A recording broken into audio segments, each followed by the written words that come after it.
ယခုလိုစကားပြောချင်ရတဲ့အတွက်ကျမအင်မတန်မှကျေးဇူးတင်ပါတယ်ကျမတို့တောင်သူများဒီနေ့ဆန္ဒဖော်ထုတ်ဖို့လို့ရချင်းတဲ့အကြောင်းရင်းကတော့ကျမတို့မြို့ပြပလင်းစီမံကိန်းကိုပထမအဆုံးပွင့်လင်းမြင်သာမှုမရှိဘူးဆိုတာကိုအားလုံးဖော်ပြချင်လို့ဖြစ်ပါတယ်ဘလို့လဲဆိုတော့ကျမတို့တမတော်အခုချင်းပြည်နယ်အစိုးရကရခိုင်တမတော်ခက်ကနဲ့အခုကျန်းခိုင်အစိုးရခက်အဲ့ဒါမျိုးခက်ဆက်ဆက်ကတင်ပေးထားတော့လေရမယ်ကိုတခုမှမဖြစ်စင်ပေးပဲနဲ့အခုဧက100ဒီဧက600ဒီစီမံကိန်းဒီပြန်ပြီးတော့ပြန်လုပ်မယ်ဆိုတာကိုပြည်သူတို့အယုံအကြည်မရှိလို့ပြည်သူတို့အယုံအကြည်မရှိပါပြီးတော့တို့မြို့ပြစီမံကိန်းကိုလည်းကျမတို့ကျူဆူပါတယ်တောင်သူတို့ကျူဆူပါတယ်သူတို့လောက်ပုံလုံးနည်းပွင့်လင်းမြင်သာမှုမရှိဘူးဥပဒေနဲ့ဥပဒေလောက်ထုံလုံးနည်းနဲ့တခုမှမရှိဘူးပြည်သူဒီကိုပြည်သူတောင်သူလေတမမူလမိုင်မေပိုင်စင်ပေါ့နော်အဲ့ဒါဒီကိုညှိနှိုင်းမှုလုံးဝမရှိပဲနဲ့တို့ကတောင်သူဒီရဲ့မေကွက်ကိုအကွက်ချက်ပြီးမှတစ်ချက်သူစီမှာမေကရမ်ထုတ်ပေးပြီးမှရောင်းပေးလိုက်ပါတယ်အဲ့ဒီရောင်းတဲ့အခါမှာအဲ့ဒီပြည်သူအချင်းချင်းကိုရိုင်းတိုက်ခိုင်းတယ်လို့ပေါ့နော်ဖြစ်တယ်ပြီးတော့အဲ့ဒီမူလမေပိုင်စင်ဒီကအဲ့ဒီမေကိုမလွှတ်ချင်လို့ရှိရင်လေတရားဆွေးပါဆိုပြီးမှတရားဆွေးဖို့ကကျွန်မတို့တောင်သူကိုချင်းချောက်ခိုင်းတဲ့ချင်းချောက်တဲ့အဲ့လိုမျိုးခံစားရတာပါအဲ့ဒါကြောင့်ကျွန်မတို့ကလည်းပြည်ထောင်စုလက်တော်မှာလည်း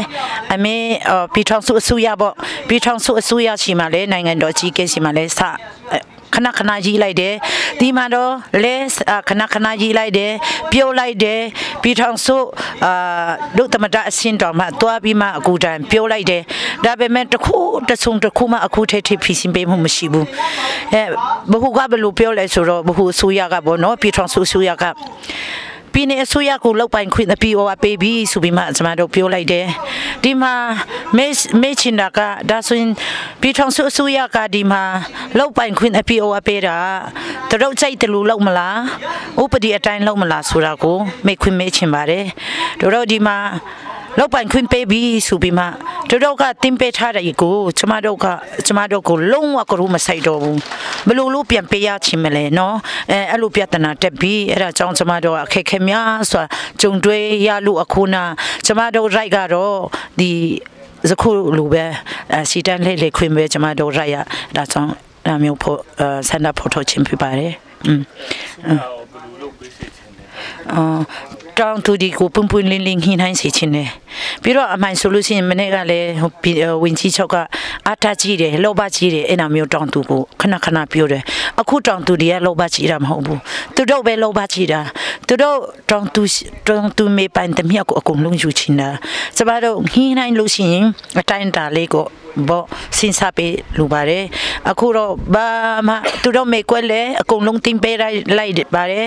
ပြီးတော့ဇိုချိပေးမယ်ဆိုရင်လည်းလုံးဝပိတ်ဆက်မရှိဘူးဆိုပြီးမှဇိုချိလည်းမပေးဘူးဒီတိုင်းပဲအစိုးရတစ်ခုအနေနဲ့